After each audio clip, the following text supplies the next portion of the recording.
causes his minions to do degrading things that they think, for some reason, because their minds get warped, that this is something great.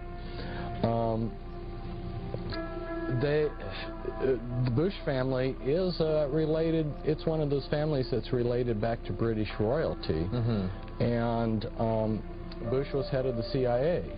And I think it's significant to point out, if our listeners haven't caught it already, they may have already noticed this themselves, but you had the head of the KGB. You know, the KGB has been running Russia and the USSR, and over here we had the head of the CIA, George Bush, who becomes president, and now his son is running. It should make people realize that at least that the intelligence agencies have co-opted these countries, but it's deeper than that, because the intelligence agencies are being used as a front for these powerful families. And there's literature out there that talks about how the intelligence agencies have been prostituted to these powerful families. In fact, KGB intelligence, a large share of their intelligence, is simply being used to spy on Western industry and companies so that they can take all these trade secrets back for Russian capitalists, or Russian gangsters, I should say. Wow, truly incredible. Also, Fritz, I remember this also from your talks over the weekend. I don't want people to think that you're like the only person out there talking about it, and not just today, but I mean throughout history. I remember you mentioned how Senator McCarthy, most people think out there that McCarthy was just afraid of communists, but it's really, from your research, Fritz, do you really think that was the case? No, it wasn't the case. I mean, I was like everybody else. I only knew what I'd been told until I started reading speeches and talks and things that he had written, and I was blown away. I realized the man knew exactly that there were these powerful families, that there was a world order, and he was going after these powerful families. That's why he went after the Bundys, and of course the Illuminati kingpins in our government thwarted an investigation into Bundy. Yeah, he really understood, and so because he was after these powerful people, these movers and shakers, they have used him as a verbal punching bag. I mean, I've watched, I don't know how many people denegate his name, even, you know, in the last few years. I mean, you think the guy has been dead for a long time, they'd forget him, but Bill Clinton has used them as a punching bag, and then George Bush. So it's the Illuminati almost use him as an example. Like, if you come after us, this is what's going to happen to you. Isn't that correct? Yes, yes. That's totally horrible. Well, I know we just got a few minutes left now, for sure. But before we go, I wanted to ask you, Fritz, how can we, as normal, everyday people, recognize perhaps the policies or the agendas which are pushed on us through the Illuminati front organizations? Oh boy, that's a good question, but it's also a big question.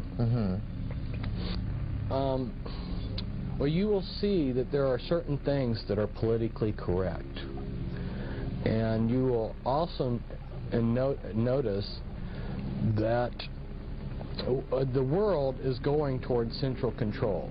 Right. It's going towards globalization, where we're having the United Nations. You know, the United Nations was formed out of the League of Nations, and there's a continual push to have one political, one world government. Now, isn't that just a natural evolution of perhaps human society? I mean, as the world seems to be getting smaller and smaller through technology, most people would say that would just be a natural evolution of our whole government system. Well, it's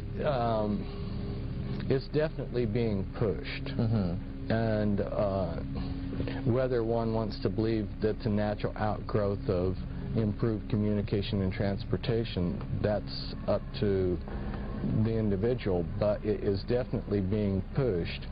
It's taking a lot of money and a lot of effort to make it happen, and the push behind it are these global elite families that are controlling things from behind the scenes.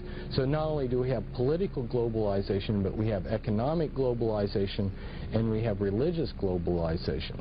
So when you see any kind of an agenda that contributes to this one world order, or as Bush has called it, New World Order, or, you know, Hitler, who was also of these bloodlines, also referred to New World Order. That seems to be a popular term with them. Right, and I noticed earlier, when you had mentioned it, you just said World Order, that you didn't put the new in there. Why is that? Because it's not new at all. In fact, they keep using the same formulas. The things that controlled people back in ancient Rome, you know, where they had bread and circus, they're using the same formulas that they used in antiquity on us today. And bread and circus simply means that if you give the common person entertainment and plenty of food, like the junk food we get, they'll be happy.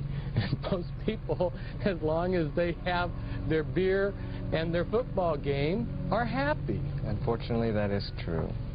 Well, I tell you what, Fritz, I really appreciate you coming down here, taking time out of your busy schedule to come give us an interview, and I look forward to having more talks with you in the future. Thank you. It's great being with you.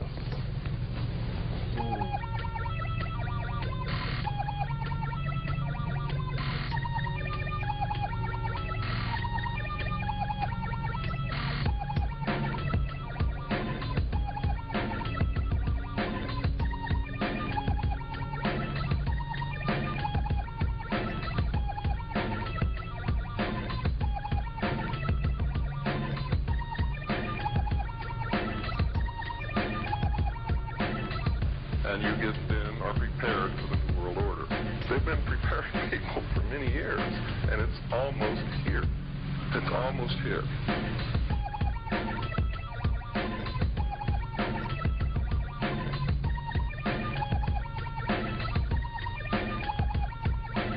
What is at stake is more than one small country. It is a big idea. A new world order. World order.